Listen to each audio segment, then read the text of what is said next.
Hey guys, what's up? Today we're going to talk about lighting, something I've been very passionate about for many years. I always wanted to be a cinematographer, not because they got to shoot the camera and got to help light the set with the gaffers, but because lighting was always fascinating to me.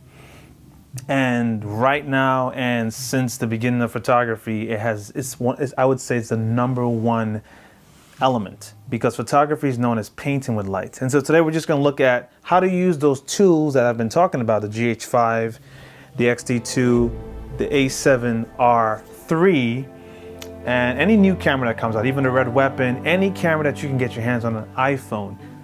Lighting is critical, and lighting is what photography, painting with light is what photography is. So let's take a look at some of the aspects of lighting.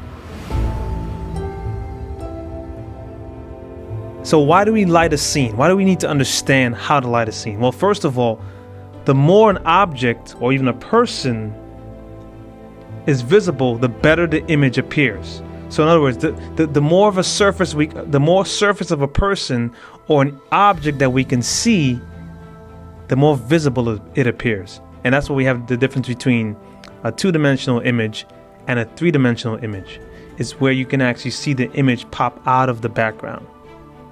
It's also another reason why we like depth of field or out of focus backgrounds in our images.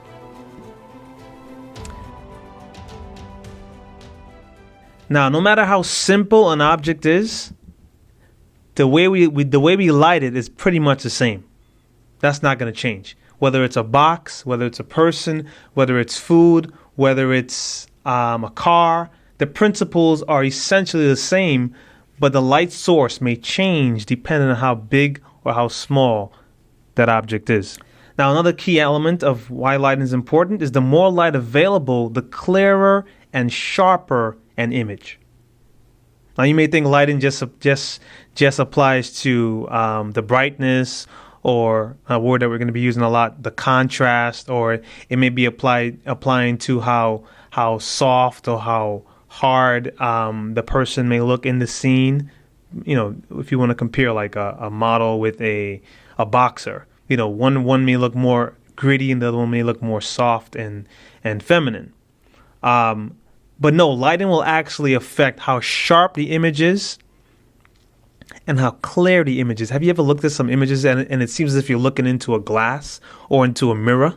It's just really sharp and crystal clear, and that's because of light. The last thing I would mention here is lighting is the essence of photography.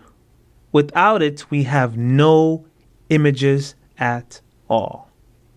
And that's why we're starting with light, because light is essential. So now, when we talk about light, there are a couple of things we need to consider. First of all, how much lights do we need? And do we actually need to have a ton of light in order to create an image?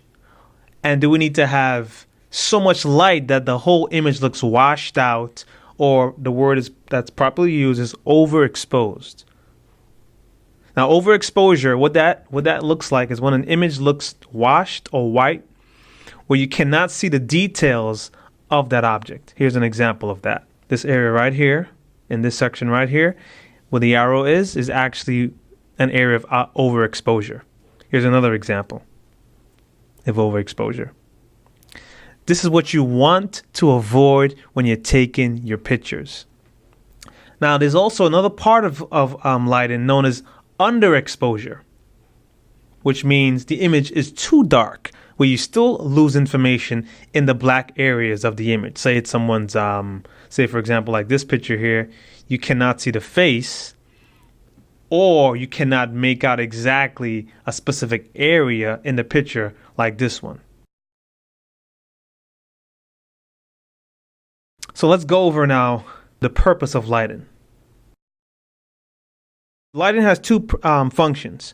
One, to create quantity, and two, to create quality, which is what we touched on a second ago when I talked about sharpness and clarity. So just a quick recap. Lighting helps to shape the object. So if I'm sitting right here right now, I'm going to take the aperture remote.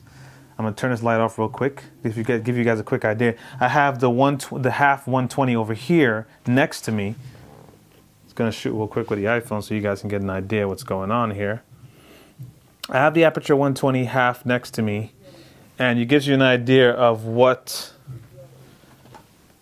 how quick this setup is and what this light can do in terms of the shape. It's just sitting on the couch next to me, and it's just creating some additional light and some edge light for me. But when I put the 120 on with the dome on, it kind of gives me more even lit, and more of a I wouldn't say a wrap around light, but it's kind of lighting me very even. It's also casting light on the background. And so as a cinematographer or as someone who is taking motion or still pictures, you have to say, do I want the background to be lit? And if I don't, how do I make those changes? You can block the light. You can move the subject further away from the wall. You can change the way the light is. The light doesn't have to be facing the subject. The light can be moved in different directions. And so the quality of light makes a difference. The intensity of light makes a difference. And light helps to shape.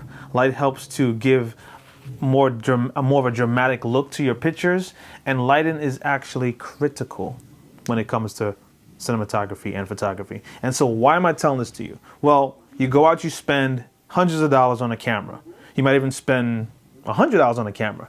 And you're wondering why are your images looking subpar? And I'm not saying that you go out and buy an aperture 120 half or 120D and it's going to be perfect. But understanding how to use lighting first is critical.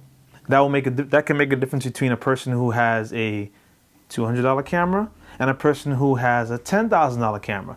Not the camera, but how that person is able to light. And you can actually get jobs where you don't even need a camera. You can just show up on a location. I know how to light the scene. Somebody pays you just to do that, and you're good to go. So guys, this has just been lesson 1 of painting with light, lesson 1 of getting the best images out of your cameras. And I want to continue doing this series here so you guys can get some knowledge of creating images for everyday use, whether it be pictures or whether it be motion pictures. So again, this is Seaball here.